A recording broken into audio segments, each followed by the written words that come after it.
சென்னை திருமங்கலம் ஏரியாவில் மத்தியானம் லன்ச் சாப்பிட்லான்னு சொல்லிட்டு அப்படியே நடந்து போனேன். அப்படியே கொஞ்சம் தூரம் திருமங்கலம் சிக்னல் தாண்டி அப்படியே நடந்து போகிறப்ப தான் பிரியாணி அட்டா அப்படின்னு சொல்லிட்டு ஒரு போர்டு உள்ள டிஸ்பிளேவை பார்த்தேன். சரி, அந்த கடையில் வந்து பிரியாணி சாப்பிட்லான்னு சொல்லிட்டு போனோம். உள்ளே போய்ட்டு வழக்கமாக அப்படி உக்காந்துட்டு இந்த மெனு கார்டெல்லாம் பார்த்துட்டு அவங்க வழக்கமாக வந்து இந்த கடையில் வந்து என்ன ஸ்பெஷல் அப்படிங்கிறப்ப நமக்கு வந்து மட்டன் பிரியாணி தான் பிடிக்கும்.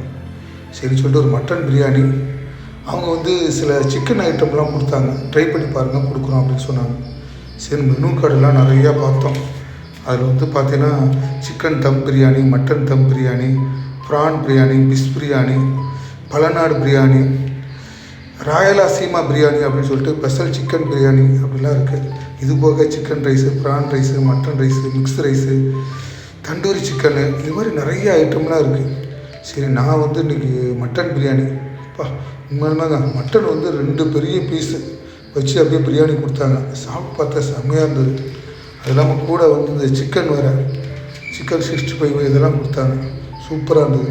கண்டிப்பாக வந்து உங்களுக்கு ஒரு வாய்ப்பு கிடச்சிதுன்னா சென்னை திருமங்கலம் ஏரியாவில் போனீங்கன்னா அந்த பிரியாணி அட்டா அப்படின்னு சொல்லிட்டு ஒரு கடை, அந்த கடையில் சாப்பிட்டு பாருங்கள், சூப்பராக இருக்கும். ப்ளஸ் கடைசியாக வந்து ஒரு கூல்ட்ரிங்க்ஸ் எல்லாம் குடிச்சிட்டு சரின்னு சொல்லிட்டு அந்த கடையை விட்டு அப்படியே வெளியில் அப்படியே வந்தேன்.